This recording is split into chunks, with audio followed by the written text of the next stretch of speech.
नमस्कार।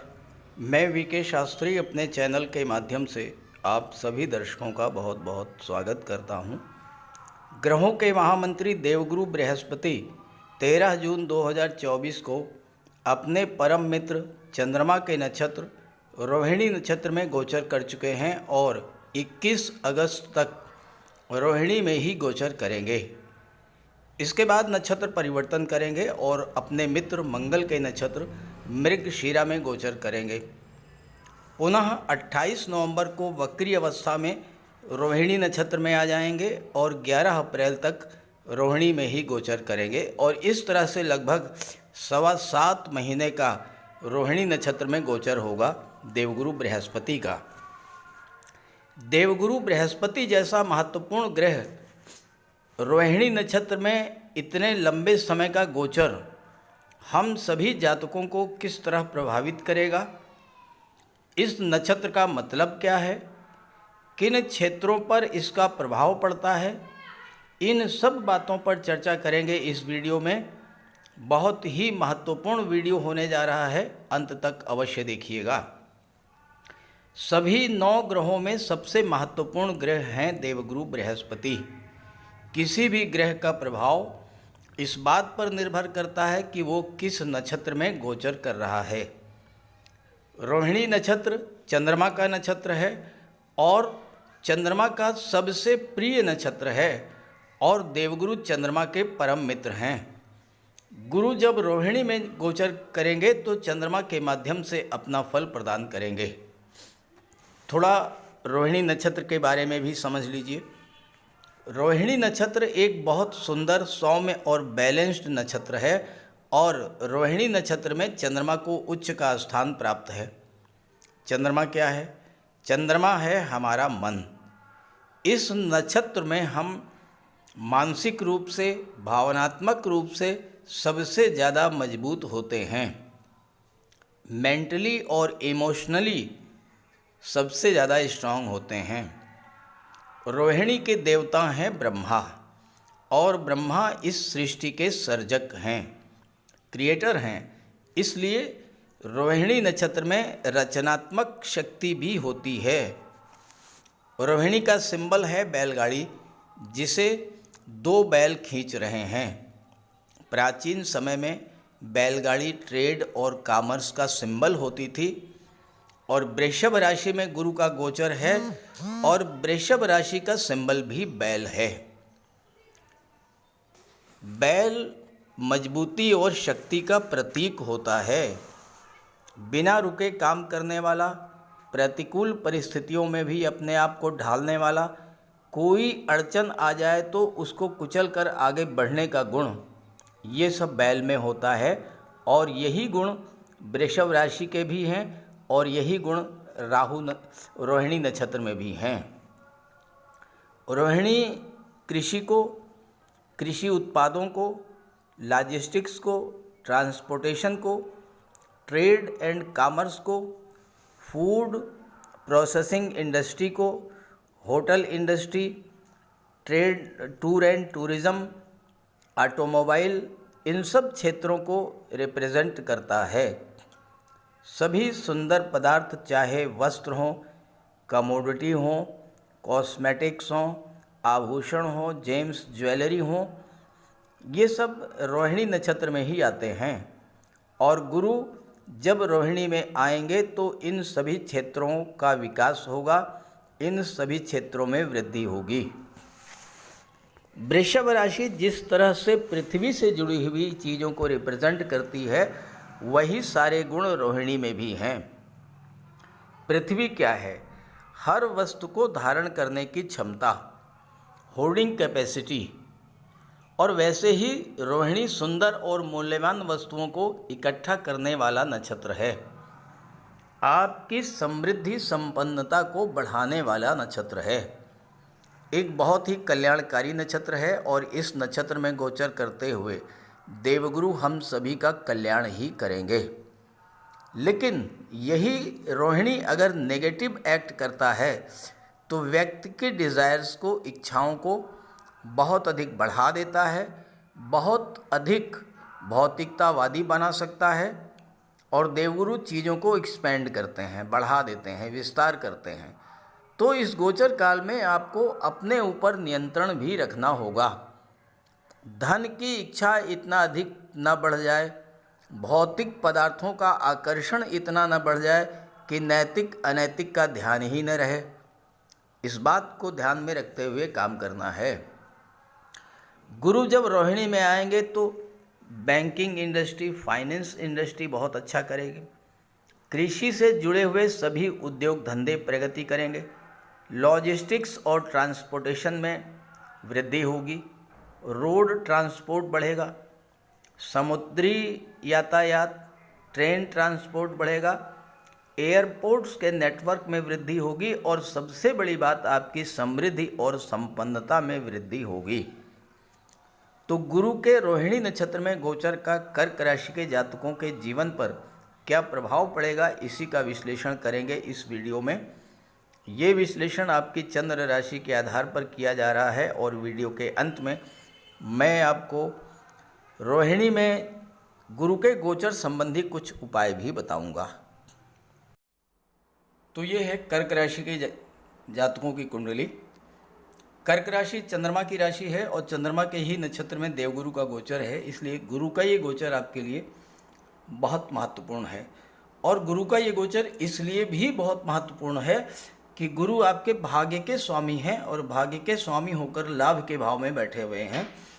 और यहाँ पर गोचर करते हुए गुरु की दृष्टि तीसरे भाव पर, पाँचवें भाव पर और सातवें भाव पर पड़ेगी। तो आपको तीसरे, पाँचवें और सातवें भाव के सभी शुभ फल इस समय प्राप्त होने जा रहे हैं। गुरु छठे भाव के भी स्वामी हैं और छठे भाव की भी चीज़ों से आपको लाभ प्राप्त होगा। अब देखिए, यहाँ पर लाभ के भाव में बैठ करके पराक्रम के भाव पर दृष्टि डाल रहे हैं और भाग्य के स्वामी हैं। आपके जो भी कार्य अभी तक अधूरे रह गए थे, जो कार्य आपके किसी वजह से बिगड़ गए थे, जिन कार्यों को आप शुरू करना चाहते थे लेकिन नहीं शुरू कर पा रहे थे, उस तरह के सभी कार्य इस गोचर काल में आप पूरा करेंगे। नए कार्यों की शुरुआत करेंगे और नए कार्यों को पूरा भी करेंगे समय से, क्योंकि पराक्रम पुरुषार्थ में वृद्धि करेंगे देवगुरु और भाग्य का पूरा पूरा आपको साथ मिलेगा। 11वां भाव आपके इनकम को शो करता है और यहाँ जब गुरु गोचर करेंगे भाग्येश होकर के, तो भाग्य साथ देगा। आपका पैसा जो अभी तक आपको नहीं मिल पाया, कहीं पैसा रुका हुआ था, वो पैसा तो मिलेगा ही। आप जो प्रयास करेंगे, जो एफर्ट करेंगे, जो इस समय कार्य करेंगे, उन कार्यों से भी आपको धन की लाभ प्राप्ति होगी। देवगुरु 11वें भाव में है। 11वां भाव आपकी इच्छा पूर्ति का होता है और गुरु धन के कारक हैं, संतान के कारक हैं, विवाह के कारक हैं, शिक्षा के कारक हैं, ज्ञान के कारक हैं। और इन चीज़ों से संबंधित आपकी कोई भी इच्छा इस समय पूरी हो सकती है। संतान की प्राप्ति हो सकती है, विवाह के इच्छुक हैं तो विवाह हो सकता है। छात्रों के लिए भी ये समय बहुत अच्छा रहेगा। गुरु की दृष्टि सप्तम पर भी है और तीसरे भाव पर भी है। सप्तम भाव व्यापार का होता है, तो इस गोचर काल में आपको व्यापारिक यात्राएं भी करनी पड़ेंगी और व्यापारिक यात्राओं से आपको लाभ मिलेगा। और इसके अलावा आपको अपने भाई बहनों, मित्रों का भी पूरा पूरा सहयोग मिलेगा और उनके सहयोग से आप सफलता अर्जित करेंगे। गुरु छठे भाव के भी स्वामी हैं और छठा भाव नौकरी का होता है। इस समय अगर आप प्रयास करेंगे ऐसे क्षेत्रों में जहां पर लगातार यात्राएं करनी पड़ती हों, उन क्षेत्रों में आपको नौकरी मिल सकती है। ट्रांसफरेबल जॉब आपको मिल सकता है, जैसे कि मार्केटिंग का क्षेत्र है, मेडिकल रिप्रेजेंटेटिव का क्षेत्र है, या कोई ऐसा जॉब जिसमें कि लगातार आपका स्थान परिवर्तन होता रहे। इस तरह की नौकरी इस गोचर काल में आपको मिल सकती है। देवगुरु की दृष्टि कुंडली के पंचम भाव पर पड़ रही है। पंचम भाव कुंडली का सबसे शुभ भाव होता है और पंचम भाव में गुरु सबसे अच्छा फल प्रदान करते हैं। पांचवा भाव संतान का, शिक्षा का, लव रिलेशंस का, आपकी क्रिएटिविटी का, पूर्व संचित कर्मों का होता है। और यहाँ पर वो जातक जो संतान की इच्छा रखते हैं, अपने परिवार का विस्तार करना चाहते हैं, नवविवाहित हैं और संतान की प्राप्ति नहीं हो रही थी, ऐसे सभी जातकों के लिए संतान प्राप्ति का बहुत अच्छा योग बनेगा इस गोचर काल में। महिलाओं के लिए गर्भधारण के लिए इससे अच्छा समय नहीं हो सकता है। रोहिणी नक्षत्र सृजन का नक्षत्र है और आपकी सृजनात्मक क्षमता में वृद्धि होगी और संतान प्राप्ति का बेहतर समय रहेगा ये। जो जातक शिक्षा के क्षेत्र से जुड़े हैं, जो छात्र हैं, उनके लिए भी ये बेहतरीन समय रहेगा। गुरु आपकी बौद्धिक क्षमता, मेमोरी पावर, समझने की क्षमता, ग्रैस्पिंग पावर में वृद्धि करेंगे। और अगर आप किसी एग्ज़ाम में, किसी इंटरव्यू में अपीयर होते हैं, ये गोचर काल आपके लिए अत्यंत शुभ रहेगा। आपकी रचनात्मकता तो ऐसी होगी कि कहा नहीं जा सकता। अपनी रचनात्मक क्षमता, अपने मौलिक विचारों की वजह से आपको नेम फेम तो मिलेगी ही, लोग आपकी प्रशंसा करेंगे और इसका आपको बहुत बड़ा लाभ मिलेगा। नई चीज़ों को सीखने के लिए, कोई भी नया कोर्स करने के लिए, अपनी स्किल, अपने कौशल को बढ़ाने के लिए भी ये समय बहुत अच्छा रहेगा। कुछ जातकों के नए प्रेम संबंध शुरू होंगे और कुछ रिलेशंस विवाह में परिणित होंगे। विवाह के बंधन में बंधने की आपकी इच्छा पूरी होगी इस गोचर काल में। आपके बच्चे अगर बड़े हैं तो उनकी भी भाग्योन्नति का समय है और आप इस गोचर काल में कॉस्टली आइटम्स, जेम्स, ज्वेलरी, आभूषण, गहने, अच्छे वस्त्र, इन सब चीज़ों का भी भंडार करेंगे। गुरु की नवम दृष्टि कुंडली के सप्तम भाव पर पड़ेगी। सप्तम भाव आपका दाम्पत्य जीवन होता है, विवाह, पार्टनरशिप, व्यापार, लीगल कॉन्ट्रैक्ट्स, डेली इनकम और आपकी सोशल इमेज, ये सब सातवें भाव से देखी जाती है। भाग्य के स्वामी हैं, लाभ के भाव में बैठे हैं, तो सातवें भाव की चीज़ों का लाभ आपको मिलेगा और इसमें भाग्य आपका पूरा साथ देगा। अब सातवां भाव विवाह का होता है। जो जातक विवाह के लिए प्रयास कर रहे थे, उनके लिए विवाह के बंधन में बंधने का सपना पूरा होगा। सप्तम भाव में गुरु का गोचर हो या गुरु की दृष्टि हो, ये विवाह के लिए अति श्रेष्ठ होती है। गुरु का संबंध भाग्य से भी है और धन से भी है, तो आपकी भाग्योन्नति होगी विवाह के बाद और विवाह के बाद आपको धन का लाभ भी होगा। जो बिजनेसमैन हैं, खास करके जो पार्टनरशिप में व्यापार कर रहे हैं, उनके लिए अत्यंत श्रेष्ठ गोचर है ये। गुरु विस्तार के कारक हैं, आपका व्यापार बढ़ेगा। व्यापार का विस्तार करने के लिए, व्यापार को फैलाने के लिए अनुकूल समय रहेगा।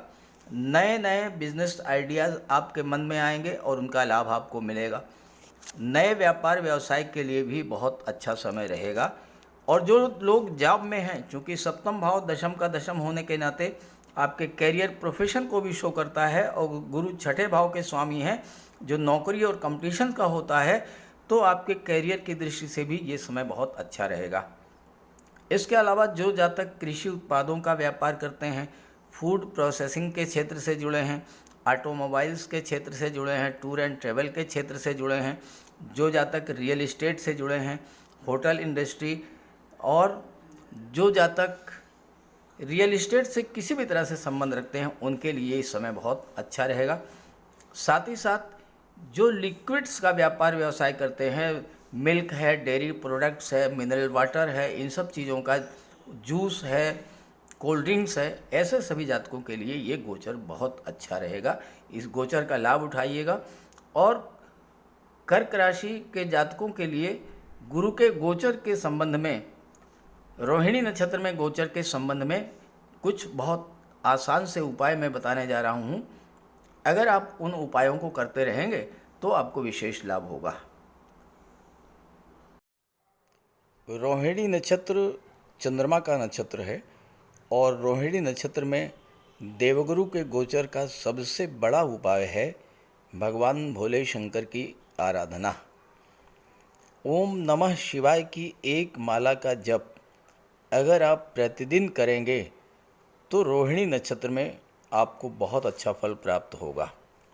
और इसके अलावा सोमवार के दिन भगवान भोले शंकर के मंदिर में जाकर के उनकी आराधना कीजिए, पूजा कीजिए, जल अर्पित कीजिए, दुग्ध अर्पित कीजिए। ये सब कार्य करेंगे तो रोहिणी नक्षत्र मजबूत होगा और आपको इसका पूरा पूरा लाभ मिलेगा। इसके अलावा रोहिणी नक्षत्र को मजबूत करना है तो अपने जीवन साथी का सम्मान करें। साथ ही साथ अपने जीवन साथी के माता पिता को भी जो सम्मान मिलना चाहिए वो सम्मान दें। ये बहुत अच्छा उपाय है। गुरुवार के दिन गुड़ का दान करें। अगर आप विद्यार्थियों की मदद करते हैं, उनको पुस्तकें दिलवाते हैं या धार्मिक पुस्तकों का दान करते हैं, तो इन सब कार्यों से आपको बहुत बड़ा लाभ मिलेगा। बहुत अच्छे उपाय हैं ये। रोहिणी नक्षत्र प्रकृति को रिप्रेजेंट करता है। अगर आप वृक्ष लगाते हैं, वृक्षों को जल देते हैं, पेड़ पौधों की सेवा करते हैं, पेड़ पौधों की देखभाल करते हैं, तो बहुत अच्छा फल मिलता है आपको रोहिणी नक्षत्र का। गायों की सेवा करना, गौशाला में जाकर हरा चारा खिलाना, ये सब उपाय भी रोहिणी नक्षत्र को बल देने वाले हैं। तो इस गोचर काल में ये जो भी उपाय आप कर सकें वो करिएगा और आप देखिएगा कि आपको बहुत बड़ा लाभ मिलेगा इस गोचर का।